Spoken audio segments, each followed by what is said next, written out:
প্রথম যখন রূপলী পর্দায় এলেন তখন তার সঙ্গে বৈজয়ন্তীমালার মিল খুঁজে পেয়েছিল বলিউড। এখন তার নামের পাশে বিতর্কমালা। কখনো ঋত্বিক রোশনের সঙ্গে সম্পর্ক নিয়ে মুখ খুলেছেন। এসব কেচ্ছা কেলেঙ্কারি প্রকাশ্যে আসায় গোগ্রাসে সবাই বলছেন গসিপ। তবে সেখানেই আটকে থাকেননি তিনি। চাঁচাছোলা বক্তব্য রেখে গিয়েছেন একের পর এক, যা সেলুলয়েডের দুনিয়া ছাড়িয়ে চলে গিয়েছে রাজনীতির রাজপথে। ধীরে ধীরে হয়ে উঠেছেন কেন্দ্রের ক্ষমতায় থাকা বিজেপি ঘনিষ্ঠ। ফলে লোকসভা নির্বাচনের টিকিট মিলতে সমস্যা হয়নি। ভোটে দাঁড়িয়ে জিতেওছেন হিমাচল প্রদেশের মান্ডি থেকে। সাংসদ হওয়ার জয়মালার গন্ধ ফিকে হতে না হতেই আবার বিতর্ক।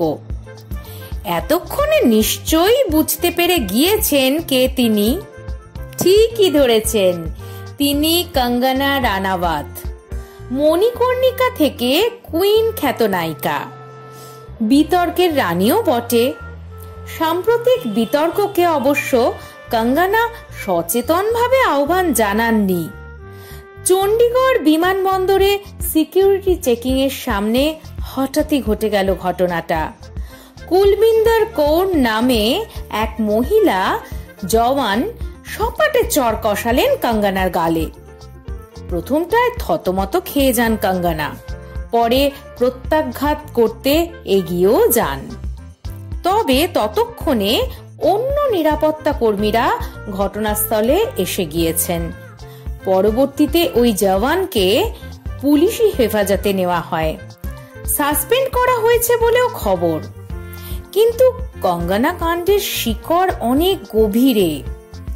এখানেও বলি কুইন বিতর্কের মন্তব্য। কিছুদিন আগে উত্তাল পাঞ্জাবে কৃষক আন্দোলন নিয়ে তীর্যক মন্তব্য করেন কঙ্গনা।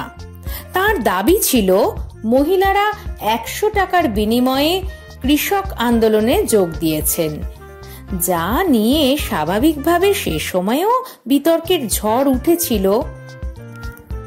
অনেকের মতে বিজেপির গুডবুকে থাকতেই এমন মন্তব্য কঙ্গনার।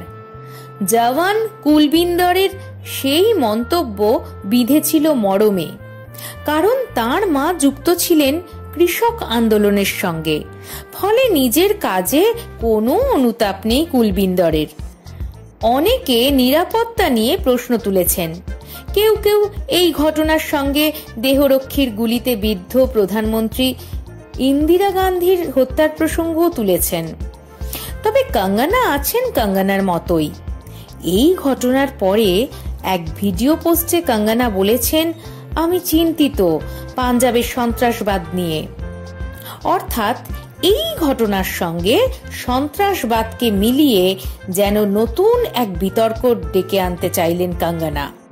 কে জানে, সিনেমার পর্দায় ঝাঁসির রানী বাস্তব জীবনে এমন বিতর্ক রানী হয়ে থাকতে ভালোবাসেন কেন?